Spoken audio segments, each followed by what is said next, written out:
Assalamualaikum warahmatullahi wabarakatuh. Waalaikumsalam. Selamat pagi Healthies, kita jumpa lagi di acara ATD Jilid 14 dalam rangka bulan Ramadan. Kali ini kita akan membahas tema yang spesial bersama ahli gizi RSUD Cibinong. Dalam 1 jam ke depan, saya Kakak akan menemani Healthies untuk kupas tuntas mengenai tetap sehat saat berpuasa dengan gizi seimbang.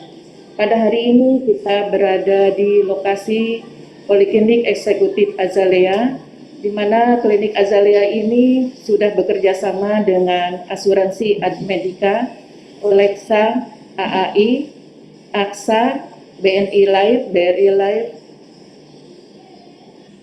Pagi ini puasa di bulan Ramadan merupakan kewajiban bagi kaum muslimin di seluruh dunia. Selama ini bulan penuh umat muslim menjalankan puasa secara langsung akan merubah kebiasaan dan pola makan. Nah, bagaimana caranya kita selama berpuasa tidak kekurangan gizi? Maka di sini perlu pengetahuan tentang gizi seimbang. Baiklah Healthies, di samping saya sudah hadir narasumber yaitu Ibu Maria Tambunan SKM, MKes, RD. Beliau mengenyam pendidikan di Akademi Gizi Depkes RI Jakarta, lalu Sarjana Kesehatan Masyarakat UNAIR tahun 1990 dan Magister Gizi dan Kesehatan di UGM tahun 2002. Short Course Australia tahun 1990 dan 2001 beliau bergabung di organisasi Persagi, yaitu Persatuan Gizi Indonesia di DPC Bogor sebagai penasehat dan ASDI, Asosiasi Dietitian Indonesia, sebagai penasehat dan sekarang bertugas di klinik gizi, konsultasi gizi, konsultasi diabetes, dan instalasi PKRS RSUD Cibinong. Mari kita sapa Ibu Maria. Halo Ibu Maria, selamat pagi. Kakak, selamat pagi. Ya, tentu Ibu ini hati sudah tidak bersabar lagi untuk mendengarkan tentang bagaimana tetap sehat bulan puasa dengan gizi seimbang dari ahlinya. Silahkan Ibu. Untuk Healthies yang mau bertanya silahkan bertanya, dapat ditulis di kolom komentar ya. Silahkan Ibu. Baik, terima kasih Bu Kakak. Assalamualaikum warahmatullahi wabarakatuh. Selamat pagi dan salam sejahtera buat kita semua. Para Healthies yang berada di rumah, saya pertama mengucapkan selamat menjalankan ibadah puasa. Semoga Bapak Ibu teman-teman semua tetap sehat. Izinkan saya pagi ini kita sharing dengan tema tetap sehat saat berpuasa dengan gizi seimbang. Apa yang dimaksud dengan gizi seimbang? Gizi seimbang adalah susunan makanan sehari-hari yang mengandung zat-zat gizi dalam jenis dan jumlah yang sesuai dengan kebutuhan tubuh, dengan memperhatikan prinsip keanekaragaman atau variasi makanan, aktivitas fisik, kebersihan, dan berat badan. Apa perbedaan saat berpuasa dengan saat tidak berpuasa? Tentu Healthies tahu ini tahun kedua kita berpuasa di tengah pandemi. Tentu kita harus meningkatkan imunitas kita walaupun kita berpuasa karena kita harus menghadapi COVID-19. Perbedaannya apa? Prinsipnya kebutuhan zat gizi saat kita berpuasa itu sama dengan saat kita tidak berpuasa. Hanya yang berubah adalah pola makan kita. Frekuensi makan ya, tadinya kita makan 3 kali, makan pagi atau sarapan, makan siang, makan malam. Nah sekarang berubah menjadi frekuensinya 2 kali, sahur dan berbuka puasa. Kemudian jenisnya, jenis menu kita relatif ini ya, relatif lebih bervariasi Bu Kakak ya. Jadi dari hari-hari biasa karena ini bulan istimewa ya. Apalagi kita kalau masih anaknya kecil-kecil ya, kita berusaha mengambil hati anak-anak itu supaya mau berpuasa. Jadi menunya beragam. Kemudian asupan makan saat berbuka itu cenderung lebih banyak. Ya, cenderung, tidak semua. Pada sebagian orang bahkan berperilaku makan berlebihan Balas saat dendam berbuka. gitu. Iya, seperti balas dendam gitu ya. Tapi nggak semua ya. Mudah-mudahan healthies di rumah tidak ya. Nah, kondisi tubuh kita juga ada perubahan ya. Lambung kita itu kosong 12 sampai 13 jam. 12 sampai 13. Biasanya kita ini kan kosongnya paling 3-4 jam. Karena kita 3 kali makan besar, 2 kali snack. Jadi di antara makan kita ada snack. Jam 9 atau 10 pagi, lalu juga jam 4 sore. Seperti itu. Kalau sekarang kita mulutnya ditutup. Nah, jam 9, jam 10 nggak makan, nggak minum. Ya, jam 4 juga. Itu berubah, lambung kita kosong 12 jam. Terus tubuh kita kekurangan cairan. Karena tidak ada asupan cairan 12 jam, bisa dibayangkan ya. Kadar gula darah kita itu menurun sampai menjelang berbuka puasa situ ya. Nah, lalu tubuh kita ini itu otomatis menggunakan cadangan Bu Kakak. Cadangan energi dipakai. Jadi glikogen yang ada di otot, yang ada di hati, lalu lemak di bawah kulit itu juga dipakai untuk tenaga supaya kita bisa beraktivitas seperti biasa. Nah, sebetulnya komposisi zat gizi yang dianjurkan saat berpuasa itu seperti ini. Saat kita berbuka puasa, kita tidak boleh langsung makan berat. Jadi pertama kita berbuka membatalkan puasa tadi 10-15% dari energi total sehari. Misalnya ya, punten Bu Kakak wanita ya. Beratnya misalnya 60. Nah, cara cepat itu kalikan 25 kalori. Jadi 1.500 kalori sehari. Nah, 10% atau 15% itu saat berbuka ya. Jadi kita makan ya bisa berupa teh manis atau sirup ya, yang hangat jangan es ya. Kolak, kemudian kurma seperti itu ya, atau jajanan yang mudah dicerna. Itu 10-15%. Kenapa nggak langsung makan besar? Karena lambung kita tadi kosong 12 jam. 12 jam gitu. Jadi kalau kita langsung kasih makan besar, itu berat ya, memperberat kerjaan, kaget gitu ya si lambungnya ya. Jadi harus bertahap. Iya, nanti kembung, bahkan ada yang muntah ya. Nah, seperti itu. Lalu kira-kira 30 menit ya, sudah sholat maghrib ya, sesudah itu barulah kita makan ya, makan besar lalu sampai sholat taraweh sampai tidur lagi. Nah, itu kita mengkonsumsi 40-45% dari energi total sehari ya. Tadi berarti sekitar 600 kalori kita makan dari mulai sholat maghrib selesai sampai kita tidur. Nah, seperti itu ya. Apa saja itu bisa berupa makanan lengkap. Ada nasi atau penggantinya ya. Kita bosan nasi, kita boleh ganti ya dengan yang lain, nanti saya tunjukkan. Kemudian lauk pauk, ada sayur, ada buah, juga ada jajanan atau minuman ya. Lalu sahur. Sesudah kita tidur, kita bangun sahur gitu ya. Kita dibangunin sahur. Nah, itu kita mengkonsumsi lagi Bu 40-45% dari energi total sehari. Itu sama ya, relatif makanannya sama, harus ada makanan lengkap. Ada nasi atau pengganti ya. Nasi merah lebih bagus dari nasi putih, lebih memberi rasa kenyang gitu ya. Lalu lauk pauk, sayur dan buah. Seperti itu. Nah, apa yang dianjurkan dan yang dihindari gitu ya. Kita mungkin perlu sedikit sharing ya. Saat berbuka puasa yang dianjurkan itu minum minuman manis. Untuk apa? Agar gula darah kita yang tadi turun itu cepat kembali normal. Cairan tubuh kita ya 12 jam kita nggak minum itu cepat terganti. Contohnya tadi saya sudah sebutkan ya, bisa air putih anget, kurma ya, kemudian bisa kolak, bisa teh manis gitu ya, atau jajanan kecil. Nah, kemudian yang dihindari. Nah, dihindari itu kalau saat buka jangan langsung makan lengkap, porsi besar jangan ya. Agar apa? Lambung kita itu menyesuaikan secara bertahap ya. Jadi 30 menit sesudah kita sholat maghrib ya, nah, baru kita makan lengkap. Dan tidak dianjurkan juga minum es atau gorengan. Kenapa minum es gitu kan, seger Bu, haus gitu ya. Es itu memberikan rasa kenyang juga, sehingga kita malas mengkonsumsi makanan yang bergizi lainnya. Nah, nanti asupan kita turun, bayangkan sebulan. Nanti kita kurang gizi, seperti itu ya.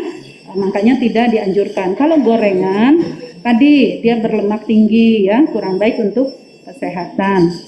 Tapi kalau kita sangat nggak bisa nahan selera gorengan, ya boleh satu. Nah caranya, triknya ibu-ibu ya, Bu Kakak, ini awet muda udah punya cucu, nah itu jangan banyak macam Bu kalau bikin gorengan. Gorengannya ya Bu.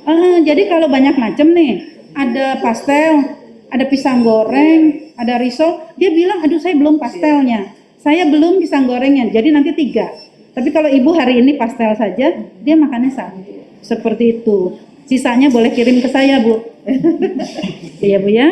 Kemudian contoh nih, contoh jadwal kita makan saat puasa. Kita berbuka, makanan kecil, minuman manis. Sudah sholat maghrib, makanan lengkap. Sudah sholat taraweh, kita makanan kecil lagi Bu sebelum tidur Bu, sama minuman hangat ya. Bisa susu, air putih hangat. Sahur kita makan lengkap. Nah sahur ini karena panjang sampai kita buka, jamnya itu lama, perbanyak sayur dan buah ya. Jadi WHO itu sudah menganjurkan kita makan sayur itu bisa 3 sampai 4 porsi sehari.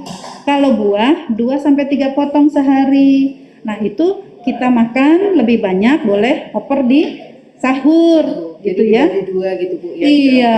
4 kali ya. Dibuka sama di sahur. Karena sayur dan buah itu banyak serat.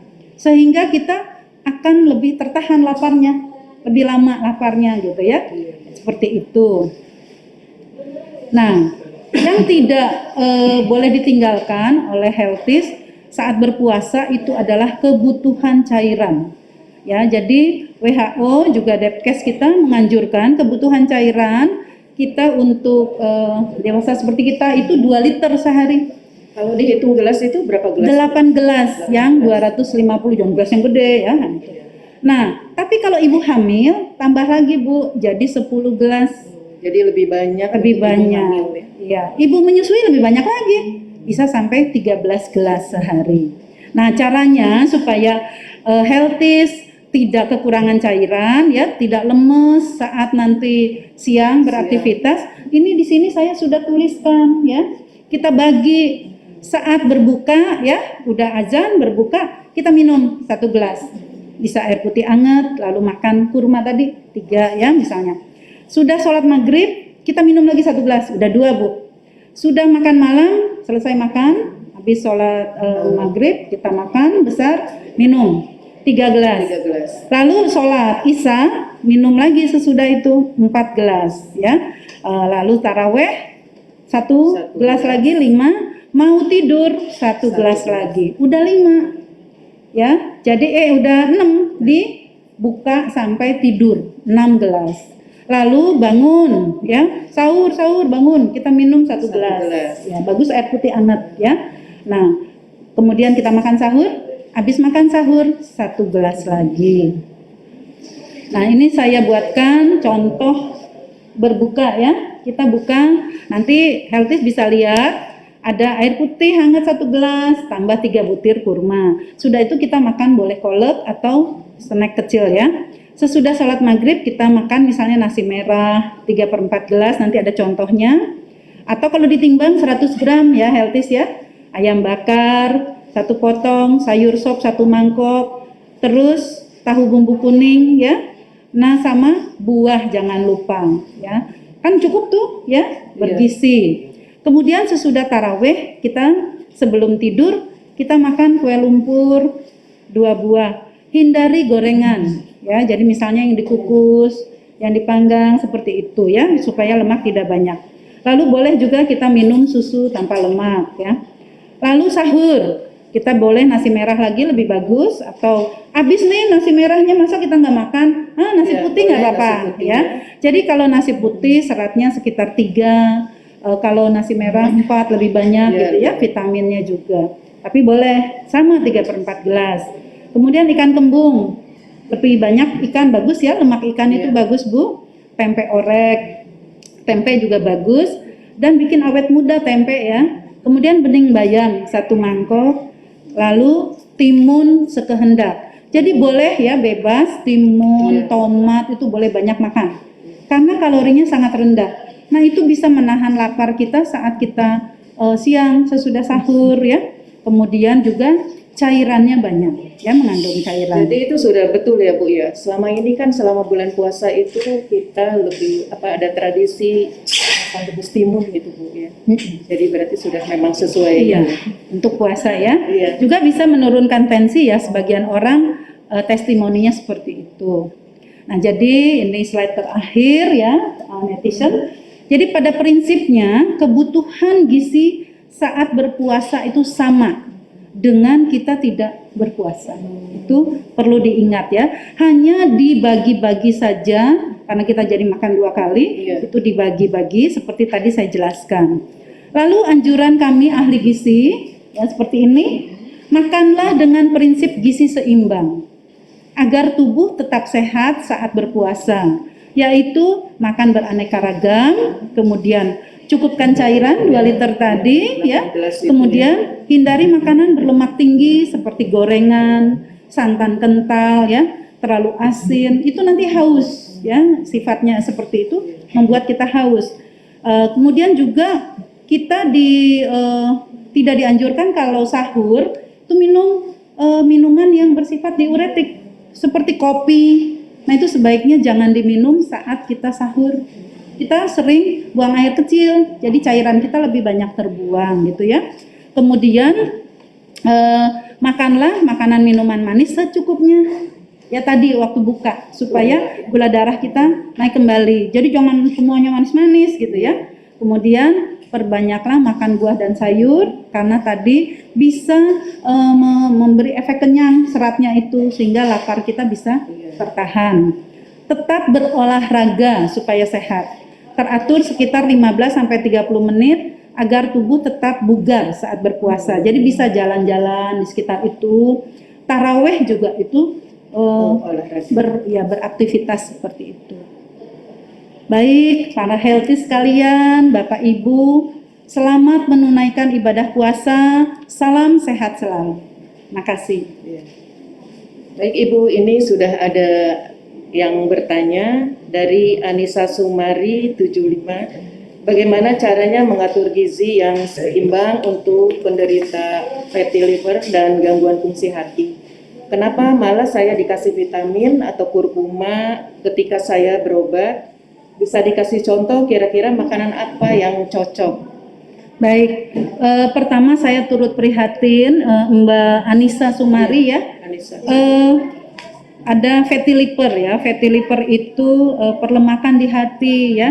Entah mbaknya sendiri atau keluarga ya. Jadi untuk fatty liver itu komposisi zat gizinya seimbang ya. Karbohidrat itu 50 sampai 60%, proteinnya 10 sampai 20%. Lalu lemaknya 25 sampai 35% dari total kalori sehari. Tetapi ini Mbak Anissa, kolesterolnya itu harus di bawah 200 mg. Ya, contoh misalnya kuning telur itu tinggi. Nah, itu seminggu 2 kali saja, seperti itu ya. Kemudian kenapa diberi kurkuma seperti? Nah, kurkuma itu berfungsi sebagai peroksidasi lipid sehingga menguraikan lemak yang nempel di hati ya. Jadi diminum aja Mbak ya, kurkuma itu bagus ya. Kemudian makanan yang dianjurkan, yang tidak dianjurkan. Nah, dianjurkan mengkonsumsi karbohidrat yang kompleks seperti nasi merah ya. Kemudian kentang, ubi, gandum. Yang tidak dianjurkan itu adalah mengkonsumsi karbohidrat sederhana seperti gula, permen, ya, kue kering, jus yang dijual bebas itu banyak mengandung gula, Bu.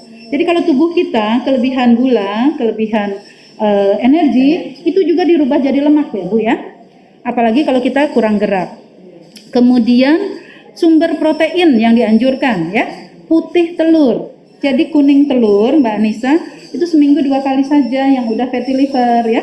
Putih telur boleh tiap hari ya. Kemudian kalau membeli yang bagus juga ikan. Kalau membeli ayam, itu bagian dada, kulitnya boleh dibuang ya Mbak ya. Sehingga lemaknya berkurang. Daging sapi juga yang tanpa lemak. Lalu bagus juga mengkonsumsi tahu, tempe, ya. kacang-kacangan ya, seperti itu bagus. Sayuran dan buah yang banyak. Kemudian minyak gorengnya, nah sebaiknya sedikit digoreng, jarang digoreng, tapi gunakanlah minyak zaitun ya, itu minyak tak jenuh tunggal, itu bagus, lemak bagus gitu ya. Yang dihindari mentega, butter ya, krim, keju, nah itu sebaiknya dihindari yang udah fatty liver. Nah, kami ahli gizi menganjurkan cara memasak ya Mbak Anissa, direbus, dikukus, dipepes, hindari goreng-gorengan gitu ya, atau menggoreng dengan minyak berkali-kali gitu ya.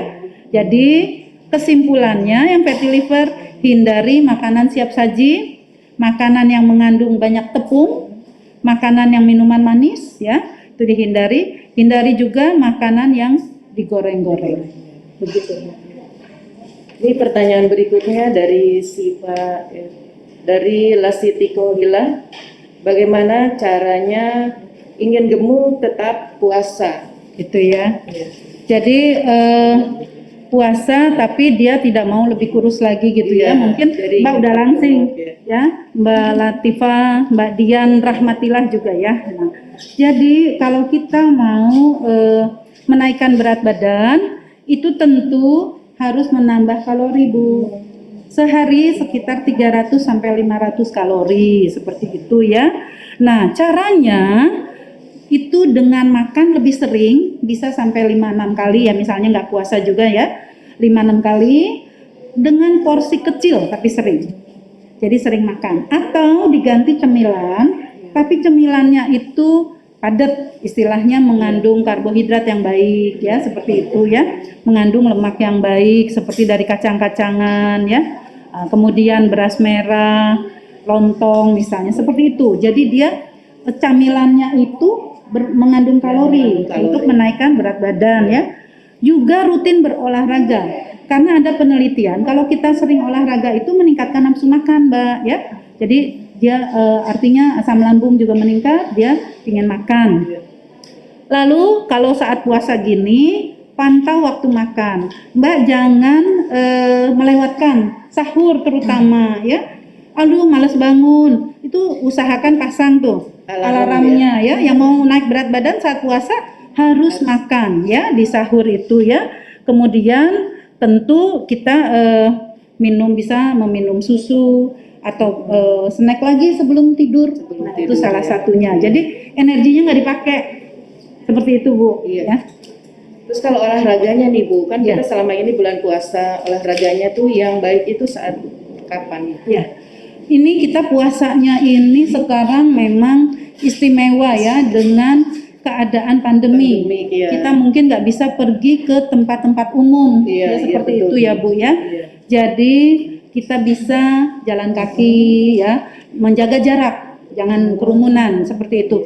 Mungkin kita nggak bisa ke kolam renang ya, yang tempat-tempat umum, fitness ya, yang banyak orang.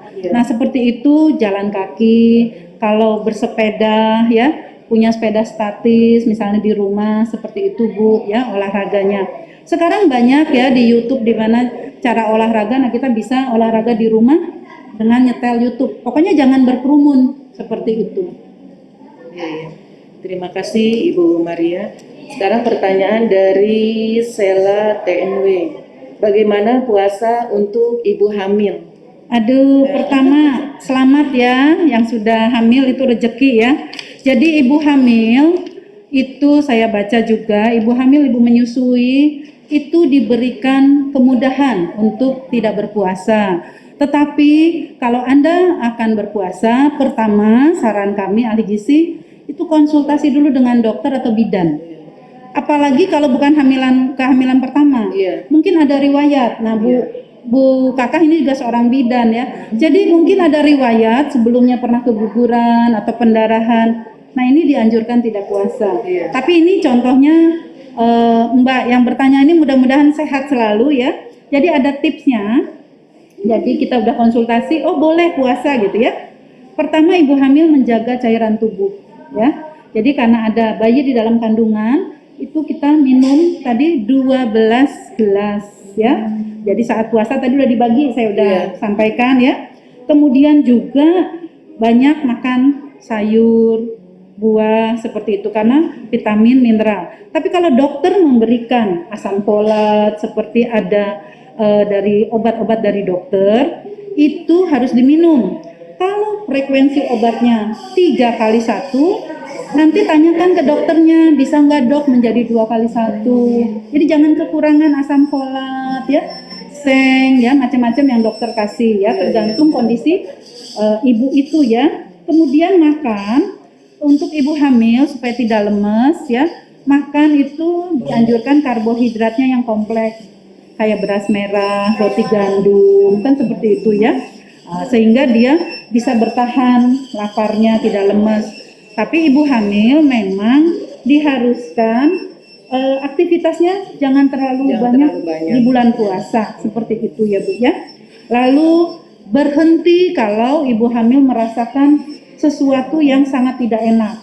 Bisa langsung ke bidan, bisa langsung ke dokter dan buka puasa dulu. Kalau sudah sangat lemes, perasaannya tidak enak, nah ini hati-hati karena apa? Bukan tubuh ibu sendiri, bayi pun harus dijaga, seperti itu. Iya, terima kasih. Ini pertanyaan dari Kartika. Bagaimana puasa untuk ibu menyusui yang sangat lebih terasa lapar? Dan apakah ASI yang dihasilkan saat berpuasa gizinya kurang baik untuk bayi? Ya, terima kasih Mbak Kartika, selamat ya sudah punya baby, lucu sekali ya. Jadi untuk ibu menyusui diperbolehkan berpuasa di bulan puasa, tapi dengan pengawasan yang benar ya. Hampir sama dengan ibu hamil ya. Jadi dia juga berkonsultasi ya. Kalau dia mempunyai penyakit itu biasanya tidak dianjurkan untuk berpuasa. Kalau dianjurkan berpuasa cairan, dia sampai 13 gelas sehari ya ibu yang menyusui supaya ASI-nya juga bagus. Nah dari penelitian itu ASI untuk ibu menyusui makro gizinya tidak berubah, tidak berkurang. Makro ya, makro itu protein ya, karbohidrat, lemak. Tetapi untuk mikro itu ada sedikit penurunan. Ini dari hasil penelitian. Sehingga konsultasi ke dokter, sampaikan dokter saya menyusui tapi mau puasa. Nah, nanti dokter akan menambahkan suplemen seperti itu sehingga kualitas ASI-nya itu tetap bagus seperti itu ya. Kemudian sama makan ibu hamil dan ibu menyusui itu ada tambahan dari biasa ya. Jadi kalau ibu hamil tergantung trimesternya. Nah, ibu menyusui juga ditambahkan ya. Tentu saya menganjurkan sebagai ahli gizi makanlah karbohidrat kompleks tadi seperti beras merah, roti gandum ya, ubi, kentang sehingga lebih tahan lapar, tidak lemas. Tetapi ibu menyusui itu harus perhatikan bayinya. Kalau bayinya rewel, nangis, ASI-nya sedikit, nah ini mohon maaf sekali lagi kami ahli gizi menganjurkan karena bukan diri kita sendiri saja juga bayi, nah sebaiknya tidak berpuasa. Seorang imam itu menyatakan di Inggris ya saya baca bahwa ibu hamil dan ibu menyusui dari segi agama diberi kemudahan untuk tidak berpuasa, tetapi dia harus membayar fidyahnya ya di lain waktu seperti itu ya. Jadi ibu sebaiknya perhatikan juga si bayinya gitu ya. Kalau dia rewel, nggak pipis, nggak apa, itu kurang minum ya. Jadi kurang minum, ibunya harus lebih banyak minum, makan sayur untuk membuat ASI. Tapi sekali lagi, kalau ibunya berpuasa lancar, bayinya juga cukup, itu ASI tetap bagus walaupun ibu puasa. Sudah pernah diteliti. Ini pertanyaan berikutnya itu dari GS Putra. Bagaimana puasa untuk orang dengan MAH? Karena biasanya pada jam-jam tertentu perut suka terasa melilit saat menjelang berbuka puasa. Ya. Saya pertama juga prihatin ya. Ini satu-satunya cowok yang nanya ya, Mas ya kalau sakit mah ya saya prihatin ya. Ini pertama berhenti merokok ya. Rokok itu menaikkan asam lambung Mas ya. Nah, yang kedua, dari penelitian juga ya, sudah dimasukkan di dalam Indonesian Journal of Internal Medicine, itu orang yang berpuasa ternyata asam lambungnya malah, ya penyakit asam lambung gangguannya itu malah turun. Ya, kenapa? Rupanya seseorang yang punya sakit mah kalau puasa malah teratur, makannya malah teratur, Bu. Iya. Sudah gitu, dia juga tidak camilan yang macam-macam, yang biasanya terlalu pedas, terlalu asam seperti itu, dan makan teratur. Biasanya yang lambung itu melewatkan jam makan. Kemudian efek yang baik, manfaat dari puasa itu, emosi kan ditahan. Kita nahan nafsu makan, nafsu marah, sehingga stres itu turun. Ya, stres turun, asam lambung juga turun, seperti itu. Jadi buat yang sakit mah saat tidak bulan puasa juga bagus dia puasa Senin Kemis, puasa Daud seperti itu. Pasti gangguan asam lambungnya itu akan menurun. Nah, saya anjurkan untuk cara makan porsi kecil sering. Ya, jadi Mas kalau buka puasa jangan langsung makan besar, nanti begah itu lambungnya. Jadi sedikit-sedikit tapi sering. Seperti itu, Bu. Baik, ini ada pertanyaan terakhir dari Prasidya. Bagaimana porsi berbuka dan sahur yang baik untuk menurunkan berat badan? Baik, ya. Jadi kalau kita mau menurunkan berat badan, tadi sekali lagi kita harus memperbanyak karbohidrat kompleks karena dia itu membuat kita kenyang. Kemudian juga sayuran dan buah-buahan seperti itu. Nah, untuk yang menurunkan berat badan, hindari goreng-gorengan. Jadi masaknya itu lebih banyak di Bu, kukus, direbus. Jadi asupan lemaknya turun. Kemudian makanan manisnya juga dikurangin. Ya, jadi healthies bisa bayangkan 1 sendok makan gula pasir itu kalorinya 36. Saya bayangkan. Jadi usahakan kita tidak makan yang manis-manis yang menurunkan berat badan.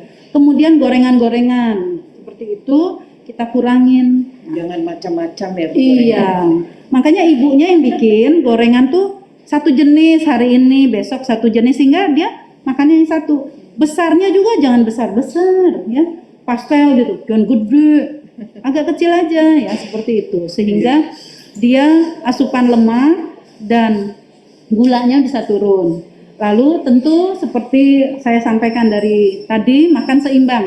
Walaupun mau menurunkan berat badan, diet jangan salah ya.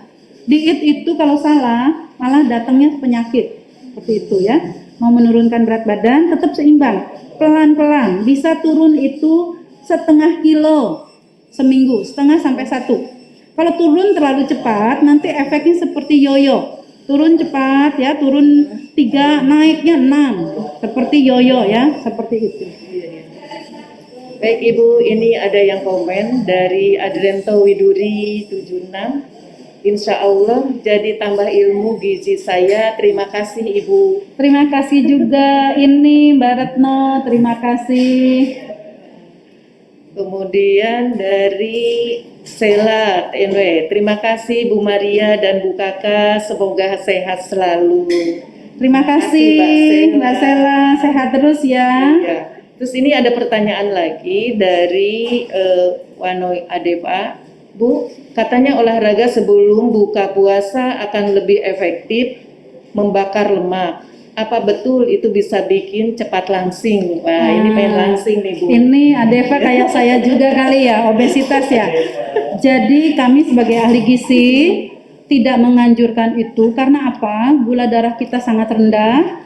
Ini kita bisa pingsan seperti itu. Jadi kalau mau hanya olahraga ringan saja kalau sebelum berbuka. Tetapi kalau kita mau olahraga seperti dengan frekuensi yang cukup panjang, sebaiknya sesudah buka, sesudah ada energi, gitu ya. Tadi jangan alih-alih mau langsing malah masuk IGD nanti Mbak. Mbak apa Mas ini ya? Seperti itu Mbak ya. Jadi sebaiknya Mbak olahraganya itu sesudah buka puasa, seperti itu ya. Kemudian ini ada pertanyaan lagi dari Warna Tanata. Ibu mau bertanya, pas buka puasa baik minum apa Es Air apa? hangat. Air hangat atau es? Ya. Halo Mas Warmata ya, selamat berpuasa. Jadi kami ahli gizi menganjurkan minum air hangat ya. Jadi lambungnya Mas ini kan udah kosong 12 jam ya. Kalau diberikan air dingin, air es, itu memberi efek kenyang sehingga Mas nggak jadi makan sayur sop yang bergizi, makan ikan bakarnya, udah kerasa kenyang ya. Kemudian ini pertanyaannya dari Desta Rider. Apakah setelah sahur boleh minum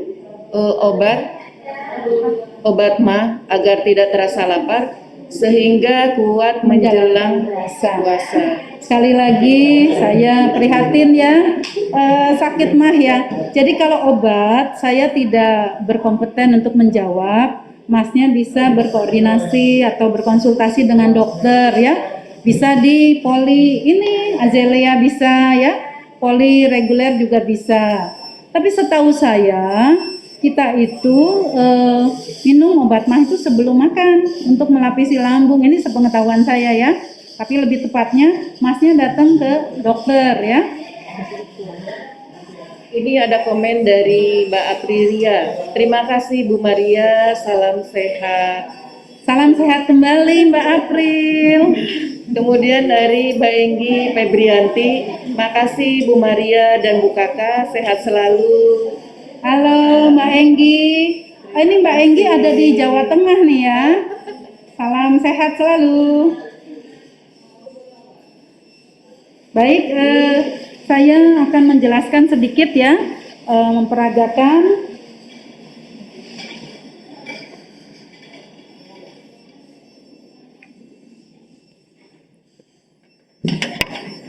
cara healthy. Saya izinkan saya ya share ya sebentar. Jadi seperti saya sampaikan tadi, kalau kita mau sehat saat berpuasa, sebaiknya kita mengkonsumsi gizi seimbang. Artinya makanlah segala jenis bahan makanan. Tidak ada satupun bahan makanan yang paling unggul ya. Jadi misalnya jagung itu ada kekurangannya ya. Sementara nasi lebih niasin ya. Jagung lebih triptopan. Jadi macam-macam, saling melengkapi gitu ya. Nah, lalu untuk puasa saya menganjurkan makanlah karbohidrat kompleks ya. Karbohidrat kompleks nih Bu Kakak ya. Contohnya nasi merah lebih bagus dari nasi putih ya, seratnya, vitaminnya lebih tinggi. Atau kalau bosen nih, kita boleh makan ini roti gandum ya, atau kita makan oatmeal ya seperti ini. Lalu juga umbi-umbian ya, kita bisa makan ubi. Ini vitamin A-nya banyak ya. Kemudian jagung seperti ini ya. Ini memberi rasa kenyang lebih lama daripada gula sederhana ya, gula sederhana seperti gula ya, seperti gula artifisial ya. Nah, ini diperlukan saat kita berbuka saja untuk cepat menormalkan kembali gula darah ya. Tapi kalau saat kita mau puasa nih habis sahur, ini makan yang kompleks seperti itu ya. Nah, kemudian sumber protein ya, sumber protein ini kita juga harus cukup ya, harus cukup supaya kita sehat, tetap sehat saat berpuasa ya. Ini yang bagus ya, dimasaknya itu dipepes ya, kemudian ditumis seperti itu, ataupun misalnya telur rebus ya. Lalu kacang-kacangan, sumber protein juga bagus, tempe ya. Dan buat ibu-ibu, ikan lele bagus buat anak-anak ya. Itu albuminnya tinggi Bu. Proteinnya ya, tinggi ya, bisa cerdas ya. Kemudian sayur ini beraneka ragam, saling melengkapi Bu ya, saling melengkapi. Jadi banyak juga seperti bayam itu mengandung Fe ya, untuk meningkatkan anemi ya. Kalau ada yang bertanya mengenai anemi, ini bagus ya dimakan ya. Kemudian sekarang ini kita banyak ini Bu, brokoli. Apa namanya, radikal bebas. Ini brokoli ini bagus sekali untuk antioksidan ya, antioksidan. Kita makan ini. kemudian seperti terong, seperti sayur-sayur ini, nah sebaiknya dimakan. Lalu kalau sahur, kita boleh makan ini bebas. Timun sama tomat itu makan banyak juga nggak apa-apa ya, sehingga kita bisa menahan lapar kita ya, seperti itu. Lalu buah-buahan yang bagus juga, ini alpukat ini bagus sekali lemaknya Bu, ya bagus sekali. Lalu kalau puasa makan pisang, kaliumnya tinggi, jadi kita nggak lemes loh, ya. Makan pisang, pisang apa saja, kebetulan ini tetangga ngasih, jadi adanya ini, ya. Kemudian antioksidan juga bagus. Ini bisa di jus, Strawberry. ya strawberry ya. Tetapi buat yang tadi yang mau nurunin berat badan jangan ditambah gula atau susu kental manis ya. Nah, jadi itu. Nah ini juga bagus. Buah naga. Buah naga ya. Sekarang harganya lebih murah lagi ya seperti ini. Lalu untuk berbuka ya. Tadi saya sudah sampaikan. Jadi kita nanti bisa melihat menu buka ada kurma, ini juga bagus, antioksidannya juga tinggi. Nah ini panganan. Ini yang kurang dianjurkan adalah gorengan. Jadi kalau untuk gorengan itu, kalau kita pingin sekali Bu, ya satu ya, jangan banyak ya. Lalu saya menganjurkan sebagai ahli gizi, goreng sendiri ya. Tapi saya nanti jangan dimarahin sama yang jualan, karena dia menggorengnya pakai minyak udah berkali-kali ya. Jadi kurang bagus untuk kesehatan jantung ya. Kurang bagus, nanti bisa tanya dokter jantung ya. Dokter kita di sini ada banyak dokter jantung. Nah, kalau kita menggoreng sendiri itu minyaknya masih bagus gitu ya Bu ya. Iya. Nah, seperti itu makanan yang bervariasi sehingga gizinya seimbang. Saya juga mau memberitahu contoh makanan saat dari mulai buka sampai sahur gitu ya. Nah, mangga disiapkan dulu sebentar sambil kita menjawab pertanyaan yang lain.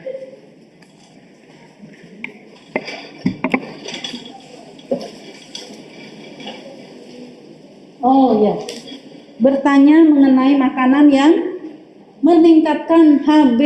Aduh, Kartika, saya turut prihatin kalau mbaknya ini anemis ya atau kurang darah. Jadi mbak itu HB atau hemoglobin darah itu dibentuk dari beberapa zat gizi.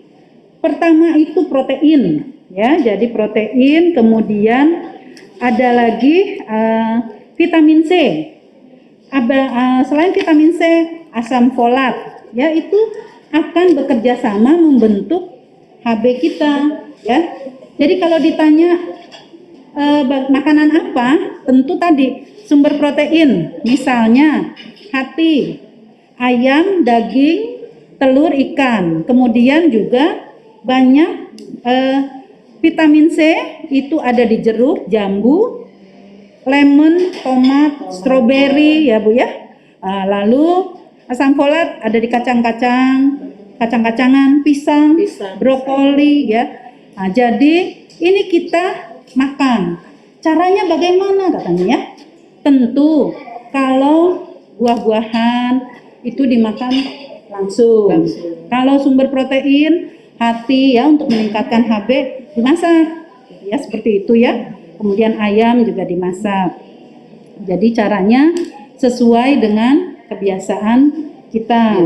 Nah, seperti itu. Misalnya makan bubur ayam, pakaiin tuh hati ayam ya. Itu meningkatkan untuk HB. Tetapi bagus juga kalau konsultasi. Karena ada anemi itu bukan karena kurang asupan, kurang asupan Fe tadi, ya besi ya, seperti protein tadi. Tapi bisa juga karena kelainan, seperti itu. Jadi sel darah merahnya itu belum waktunya udah pecah. Itu nanti dokter yang lebih kompeten menjelaskan ya. Jadi coba dulu yang saya sampaikan ya, makan sumber Fe, protein, vitamin C, asam folat ya. Nah, nanti kita lihat kalau HB-nya masih rendah terus ke dokter ya. Kemudian ini pertanyaan dari G Cahaya. Manfaat makan buah-buahan sebelum makan. Kalau makan sop sebelum makan berat bagaimana? Terima kasih, ini rupanya penggemar buah ya, bagus sekali ya, makan buah ya.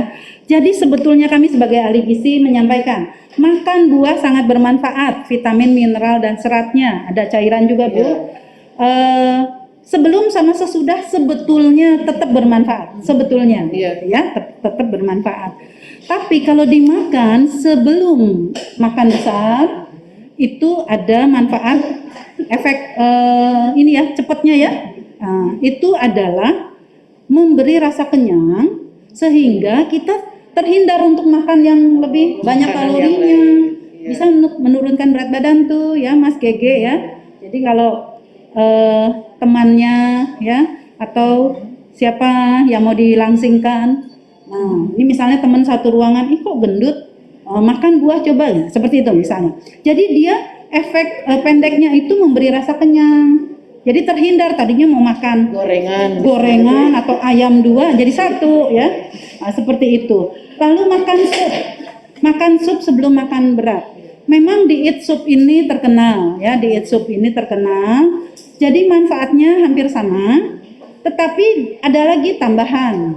Manfaat yang sup itu kalau dia dibuat dari berbagai jenis seperti blenderan sayuran, ya blenderan ayam, itu kita mendapat zat gizi lebih banyak. Nah, makan buah sebelum makan juga efek jangka panjangnya kita terhindar dari diabetes, dari hipertensi, karena tadi kita pola makannya jadi tidak berlebihan. Seperti itu. Ini pertanyaan dari Ipang Setiawan. Selamat siang Bu, izin bertanya, mitos atau fakta berbuka puasa harus dengan yang manis? Rekomendasi berbuka yang baik. Terima kasih. Baik, rupanya Mas Ipang tadi sinyalnya ya gangguan ya. Dari awal udah saya katakan, ini fakta ya, bukan mitos. Artinya gini Mas Ipang, kita ini kan udah kosong lambungnya 12 sampai 13 jam. Gula darah kita turun ya, hipoglikemi, lemes kan gitu ya, berkunang-kunang seperti itu. Kemudian cairan kita juga kurang, sehingga dianjurkan minum atau makanan manis dulu, tapi nggak banyak-banyak nih ya. Misalnya kurma 3 butir seperti itu ya, atau teh manis atau sirup. Nah itu meningkatkan gula darah kita Mas Ipang ya. Kemudian kita bisa sholat maghrib, nah, seperti itu. Lalu cairan kita minum, cairan kita yang tadi udah rendah sekali terpenuhi gitu ya, pelan-pelan terpenuhi seperti itu ya. Nah kalau rekomendasi berbuka yang baik saya akan tunjukkan, mangga. Kita langsung ke pertanyaan. Iya.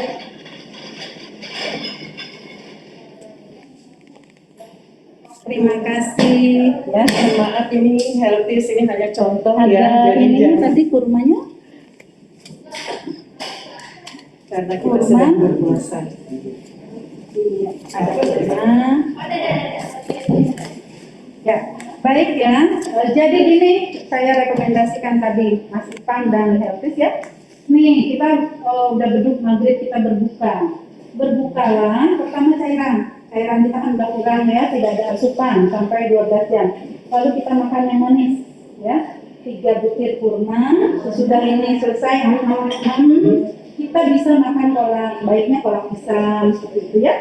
Nah, ini kita menu buka, ya kan? Lalu kita sholat maghrib. Habis sholat maghrib, kita makan besar, ya. Makan besar nasi putih.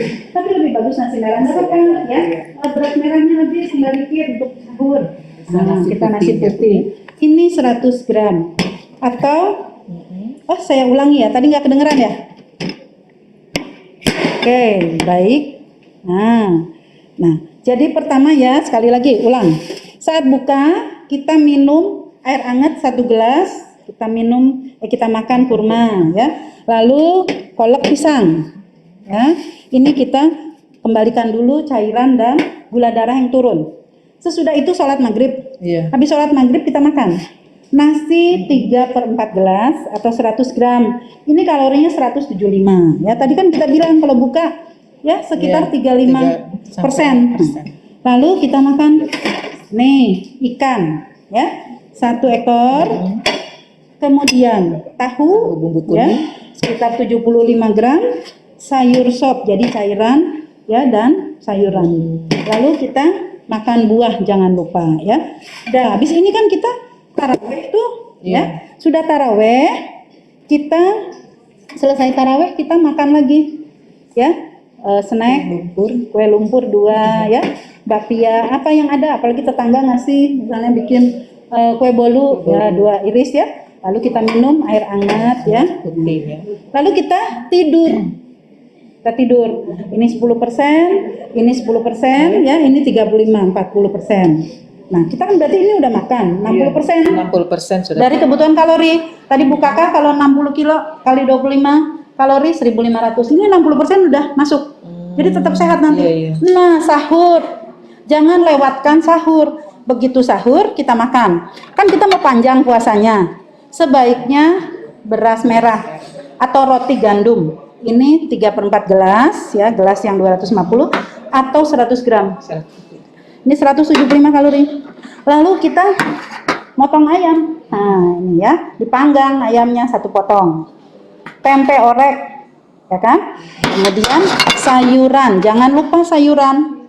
Ini sayur bayam ya? Bayam, bagus sekali ya. Tadi yang nanya anemi ya. Ini sayur mengandung Fe ya. Kemudian ada wortelnya, vitamin C, seperti itu. Lalu kita makan buah. Ya, buah pisang, apalagi kalau dari kebun sendiri. Iya. Nah, ini para healthies, kalau kita makan ini, lalu kita olahraga 15 sampai 30 menit, kita akan sehat. Tetap sehat saat berpuasa dengan gizi seimbang, seperti itu. Baik ya, mudah-mudahan ada manfaatnya.